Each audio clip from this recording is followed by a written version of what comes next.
Et salut à tous et bienvenue sur ce deuxième épisode des Best of Twitch, épisode consacré à la deuxième partie de l'initiation sur la peinture sur figurine. Et si vous n'avez pas encore vu le premier épisode, je vous laisserai le lien en description. Et pour débuter cet épisode, j'ai voulu commencer par le bas de notre personnage.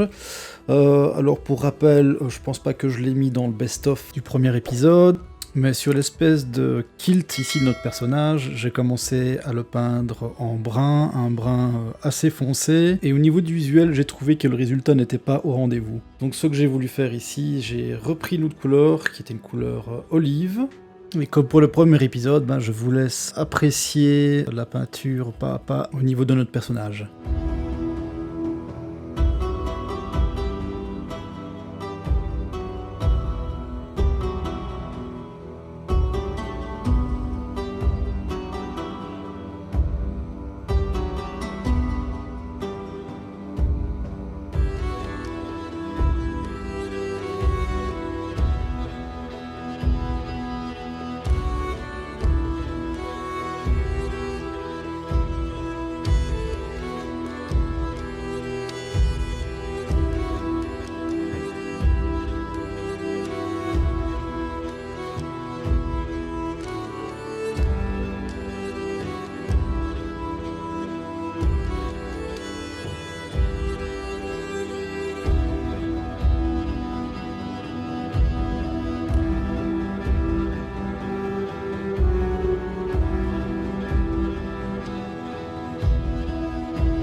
Alors ici, pour la petite explication, après l'application de la première couche couleur olive, je trouve que la couleur est encore assez sombre, donc là je décide d'éclaircir celle-ci avec du blanc, pour essayer d'avoir un rendu un peu plus correct, et on est reparti sur une deuxième couche.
La seconde couche sur le kilt, une fois appliquée et en attendant que celle-ci sèche, je m'attaque cette fois-ci au niveau du bouclier.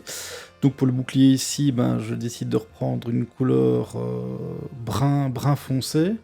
Et je me rends compte qu'avec le recul, au niveau des couleurs foncées à appliquer sur une figurine qui a été peinte avec un primaire noir, c'est que dans l'idéal, avant d'appliquer la peinture finale, ça aurait été de mettre un primaire plus clair, du gris ou du blanc, appliqué au pinceau ou à l'airbrush directement sur le bouclier, et seulement par après mettre la couleur finale, afin que celle-ci puisse mieux ressortir.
Alors ici, une fois la couche terminée pour le bouclier, je m'attaque cette fois-ci au niveau des bottes et je garde la même couleur que le bouclier.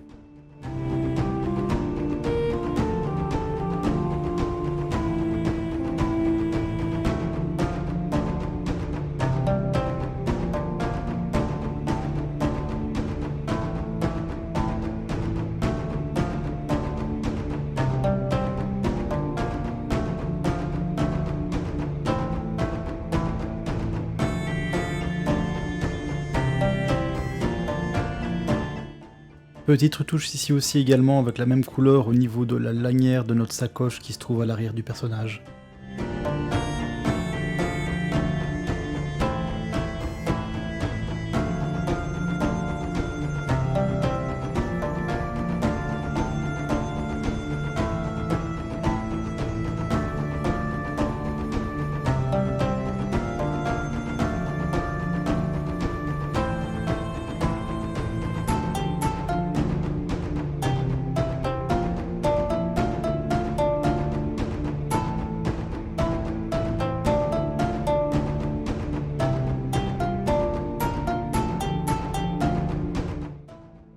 Alors ici, petit check visuel au niveau de l'avancement du travail, et on peut constater qu'au niveau du kilt, il reste encore quelques petites zones sombres que je corrigerai par après.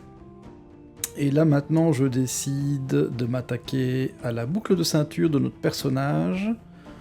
Donc là, j'ai employé une couleur brun un peu plus claire qui était le Muds Brown de chez Valero toujours. Et je commence la première couche.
Alors ici, voilà, une fois la boucle de ceinture terminée, et je trouve que le rendu, malgré la première couche, était déjà pas trop mal. Là, je décide de reprendre le bouclier et de mettre la seconde couche de brun foncé.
Alors ici, une fois le bouclier terminé, je reviens sur la peau de notre personnage, donc je reprends une couleur rouge foncé, même couleur utilisée lors du premier épisode, qui était le Burn Red. Cette couleur sera spécialement utilisée pour la nervure au niveau des muscles, donc pour accentuer le relief de ceux-ci. Donc là, je décide de retravailler par technique de brossage. Et donc cette technique consiste à utiliser très peu de peinture sur le pinceau, donc on en applique sur le pinceau, on frotte l'excédent sur un papier essuie-tout, un sopalin, Scottex, ce que vous voulez, et on applique celle-ci très légèrement sur la zone concernée, par brossage. Je vous laisse regarder.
Alors ici, une fois l'ombrage terminé, je prépare une couleur noire, et ça, ce sera pour refaire une technique de brossage, mais cette fois-ci au niveau de la chevelure de notre personnage, parce que là c'était un peu trop blanc, et ici ça permettra alors d'avoir une chevelure un peu plus poivre et sel.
Alors ici, même technique de brossage au niveau des sacoches, afin d'avoir un aspect un peu plus vieilli sur celle-ci.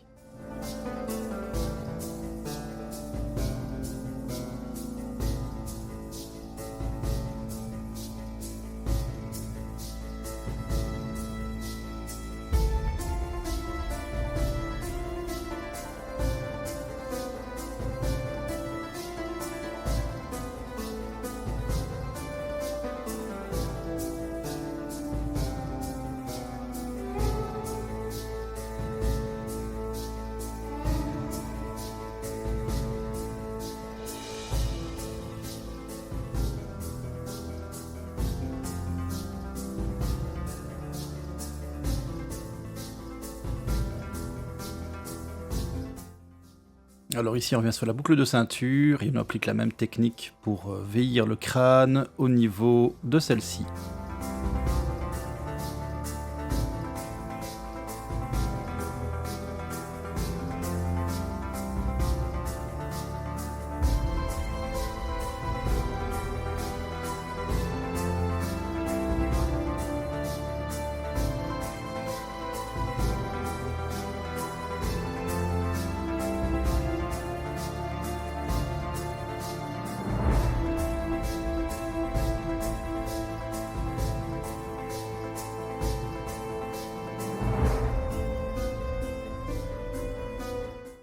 Alors ici, toujours pour l'effet de vieillissement, je passe cette fois-ci sur le kilt de notre personnage, toujours avec de la couleur noire, et on reste sur la technique du brossage.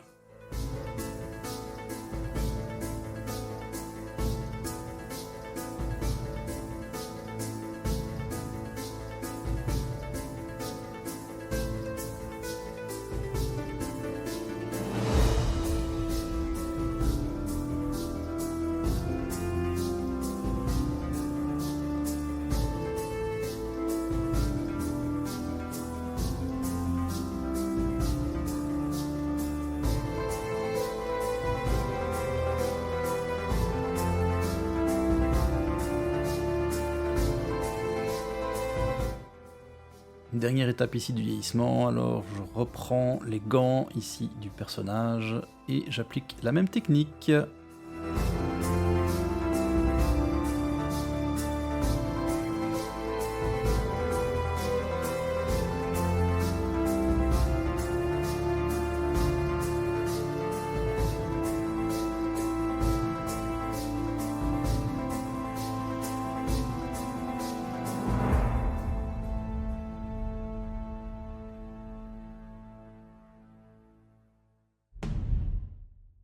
Alors pour cette étape-ci, ici, dernière petite retouche au niveau de la peau de notre personnage, j'utilise une couleur light flèche afin d'accentuer la lumière sur certaines zones.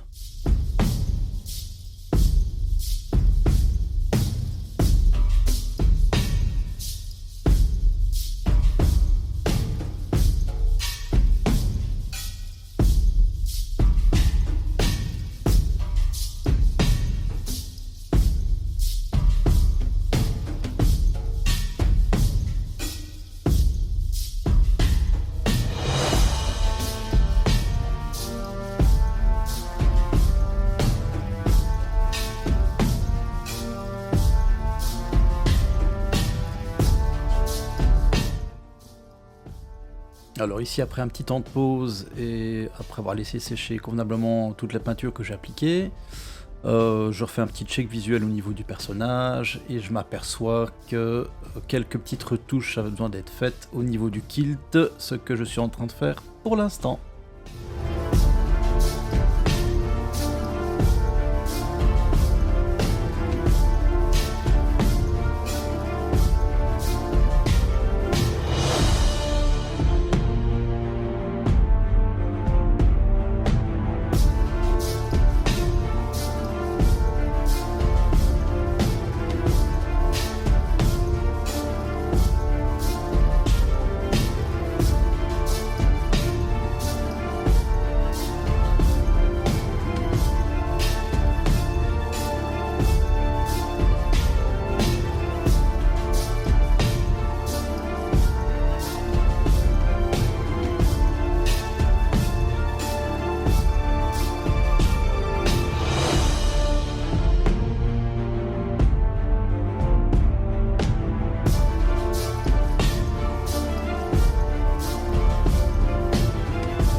Alors pour cette étape-ci, je décide de faire une peinture de guerre au niveau des yeux de notre personnage. La zone étant très très petite, je n'avais pas la possibilité de faire une peinture très précise au niveau du visage. Alors j'utilise pour ce faire un jus que je vais appliquer très délicatement sur la zone concernée.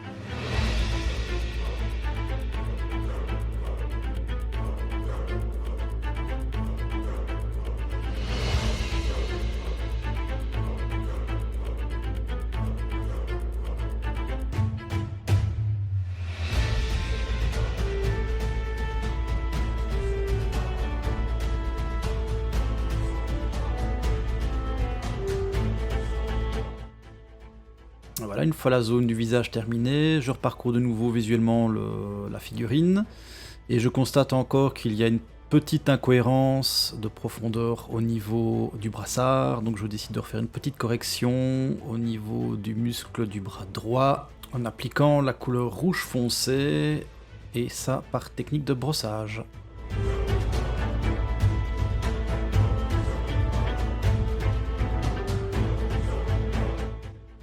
Alors ici on s'approche tout doucement de l'objectif à atteindre au niveau de la peinture.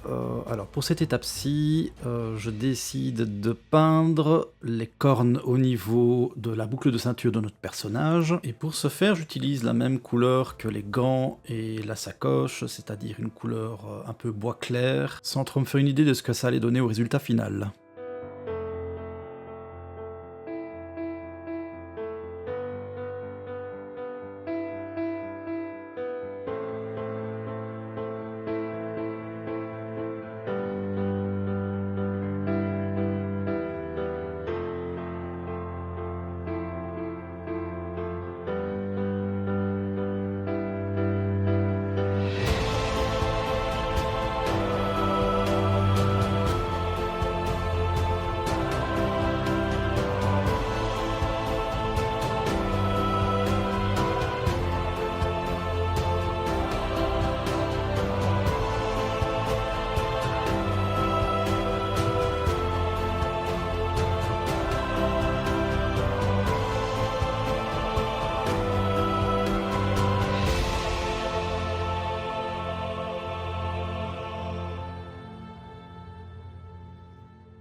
ici, une fois la peinture sèche, je constate que le résultat visuel n'était pas à son rendez-vous. Enfin, du moins pour moi, je trouvais que ça ne concordait pas au niveau de la couleur des cornes pour avoir un aspect un peu plus réaliste.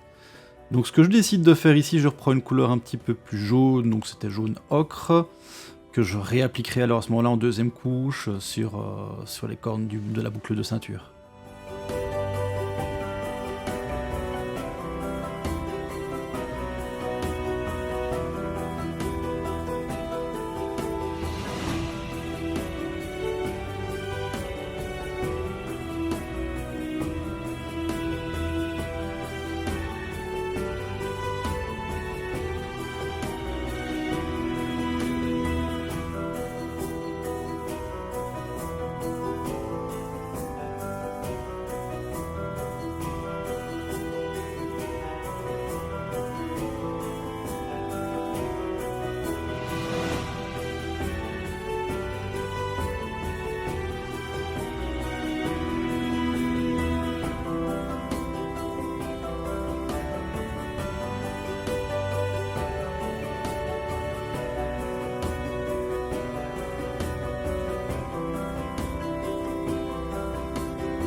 Alors pour la prochaine étape ici, on va peindre l'épée et je vais commencer par son manche.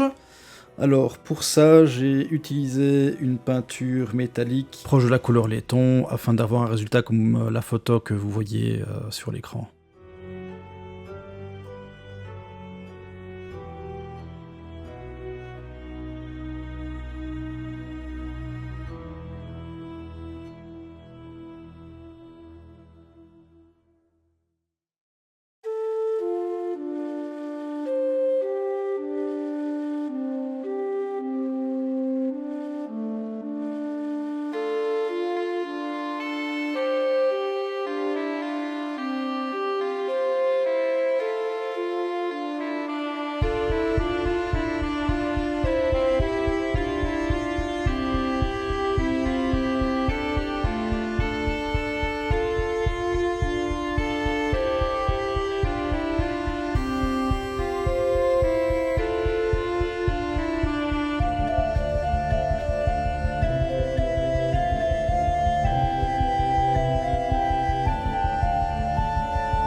Prochaine étape ici, maintenant on est sur la peinture au niveau de la lame. Alors pour cette lame, j'ai employé une couleur métallique qui est la couleur steel, donc pour vraiment avoir l'effet fer au niveau de la lame. Et on pourra voir qu'avec une seule couche, l'effet sera déjà au rendez-vous.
Alors ici, dernière étape de la couleur de base pour notre épée, je vais peindre le manche. Alors pour ce faire, j'ai employé une couleur brun foncé, donc pour vraiment faire un aspect cuir foncé au niveau de celui-ci.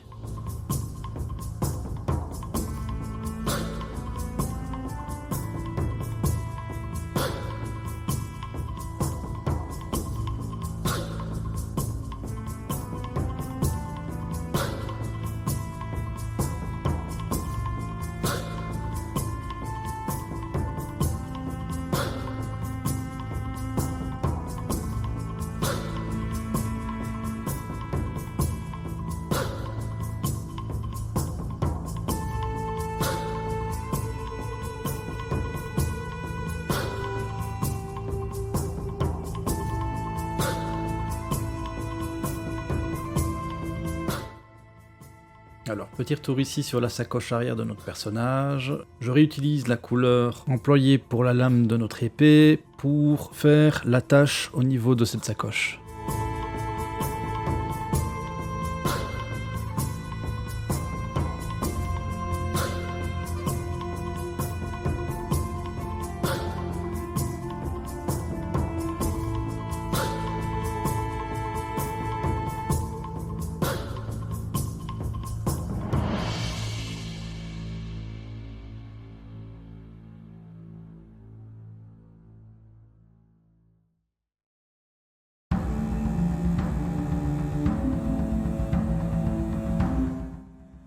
Alors ici, petit retour sur notre boucle de ceinture. Une fois la peinture séchée au niveau des cornes, je réutilise la couleur noire pour faire un effet brossé, donc cet aspect vieilli comme pour le reste des accessoires de notre personnage.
Et enfin, pour clôturer cette session, je repasse sur le manche une fois la couleur sèche.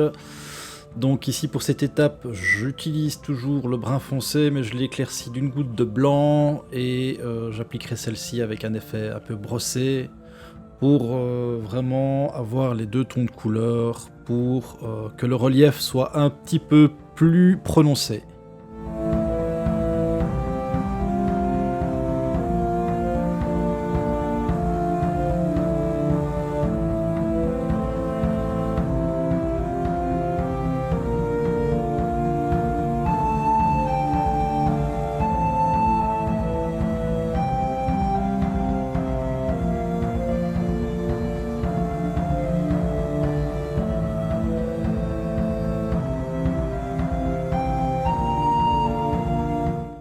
Et voilà qui clôture le deuxième épisode sur l'initiation de la peinture sur figurine. J'espère que ces deux épisodes vous auront plu. Bon, ici on peut voir que la figurine n'est pas complètement terminée, qu'il reste la partie du socle, mais je ferai celle-ci hors stream, mais je ne manquerai pas quand même de vous faire une petite vidéo de présentation pour vous montrer le résultat final. Toutes mes excuses aussi pour ces petits problèmes de focus. Le premier setup que j'avais employé n'était pas encore très bien réglé, mais tout cela sera corrigé aux prochains épisodes grâce à l'arrivée d'un nouveau setup plus optimisé pour tout ce qui concernera le streaming. D'ici là, portez-vous bien et je vous dis à la prochaine pour un nouvel épisode des Best of Twitch.